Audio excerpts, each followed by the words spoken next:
is Srinivas Krishnan. I started my journey in a very unlikely location called Jakarta, Indonesia in September 1997. That was the time when we had the Asian financial crisis looming all over, and I took the role as a finance controller for this operation in Indonesia. And since then I've been continuing with the company. I've been growing with them. The company has grown, I have grown, and I've been able to contribute significantly to the development of this group.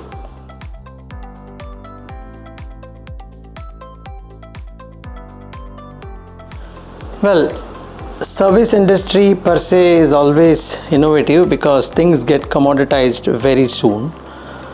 There is no entry barrier, so we need to continuously evolve.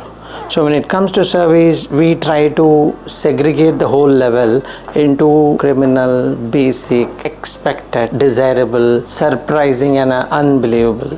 So it is only when we keep evolving regularly that we can keep ourselves at that unbelievable level.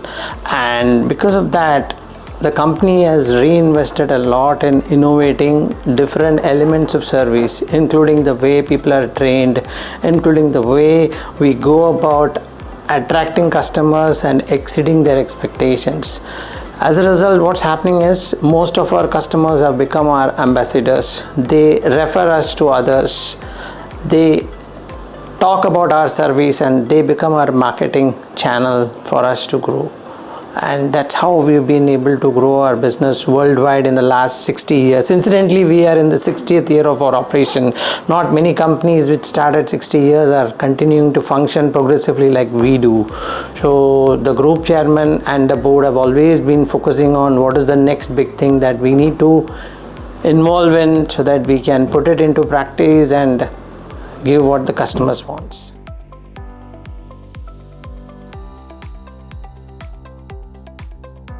Well, incidentally, what we have got is an idea factory here in this year. Our company chief executive this year came out with what is called a Pioneers Challenge. She threw open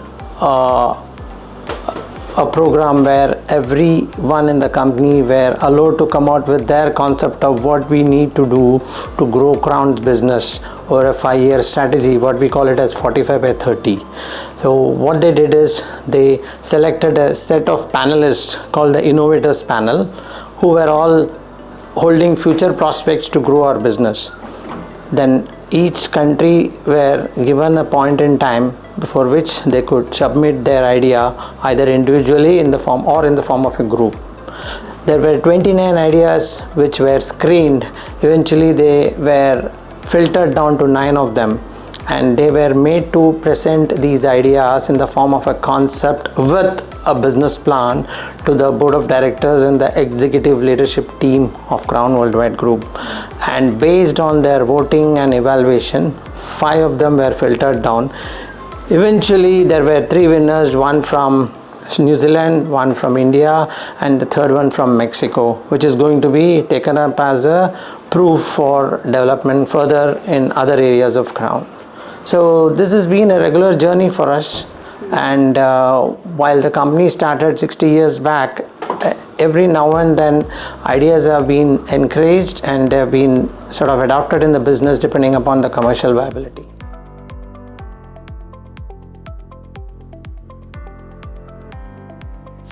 See, one of the advantages that Crown enjoys is we operate in 5 continents, and while 1 or 2 continents may go through disruption due to war and other issues, there are other 3 continents which have always been flourishing. So this is the advantage of having a diversified portfolio spread over several countries and having your own people. We have no franchise, there are no partnership. It's all Crown staff on the ground. They know what is expected of them to grow and continue to keep evolving, and that has helped us to keep moving on. One idea, say in India or Indonesia or Malaysia, gets immediately replicated due to the power of our network. So we have been able to see through these ideas, roll out fast before it becomes a market news, and get a competitive advantage over all others.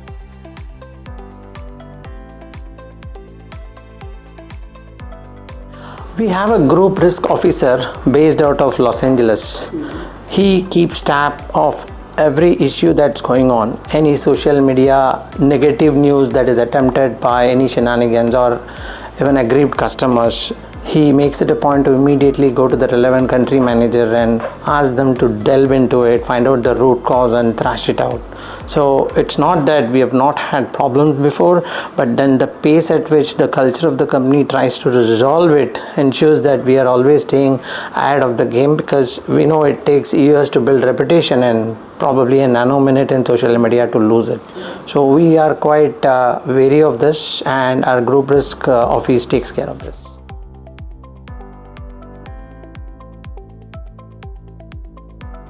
One of the things that Crown does quite well is communicate effectively across all geographies, and most of the managers have been in the system for more than a decade, so they know what responsibility is and what it takes to guard our reputation, the brand value that we have developed over the last few years. So every manager is empowered to take the necessary steps and coordinate with the board to ensure that we are trying to keep our brand value intact and keep growing it.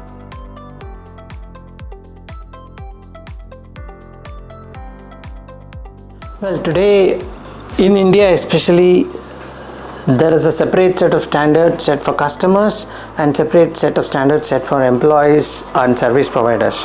What we do is we treat all of them equally. We pay our service providers on time, we pay our employees dues on time, and we ensure that they take care of customers' needs.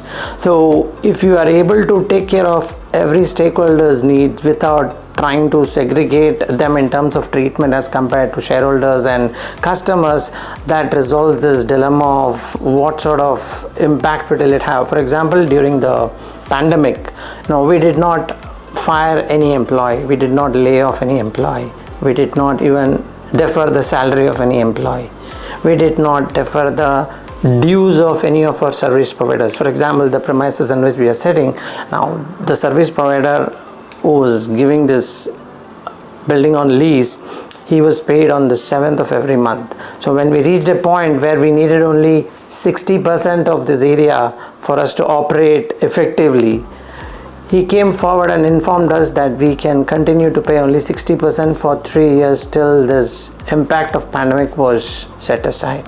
So that is a reputation we have built with a lot of our service providers. Some of them don't even have a contract, but we have been working with them for the last 15 years effectively without any hurdle, and that has helped us to build a reputation in the marketplace where everybody wants to work with Crown.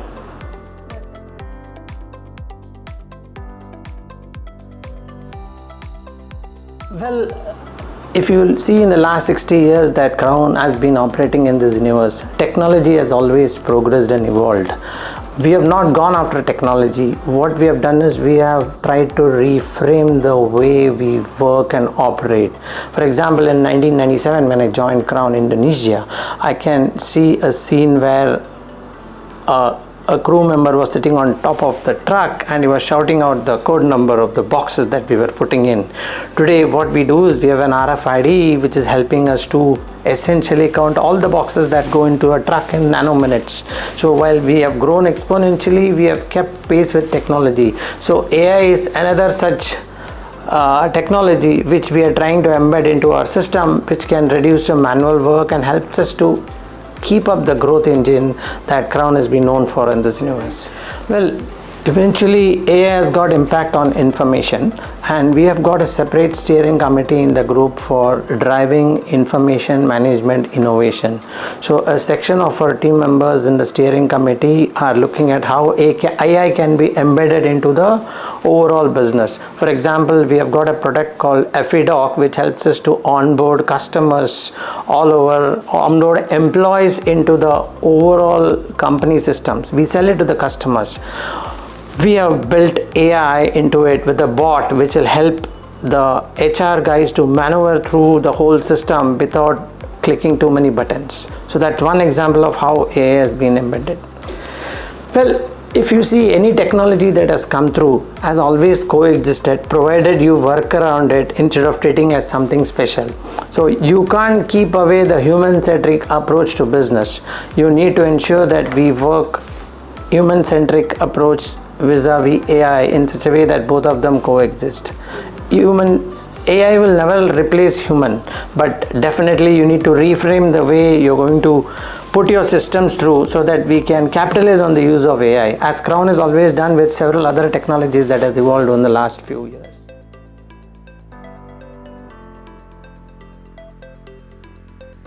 See, it all starts with the leadership. Okay, if the leadership is going to always look at not only creating value but also capturing value, they'll find ways to ensure that the GCC is adding value and not only reducing cost. It is going to take some time for this to evolve because most of the leaders who are manning the cost centers have come up through the system, so they need to be upskilled to look at things from a very broader point of view. Value is captured, market is created, you don't have it, so you need to use your creativity to ensure that we are putting people together to come out with the next level of what is expected of them. So that's how you add value.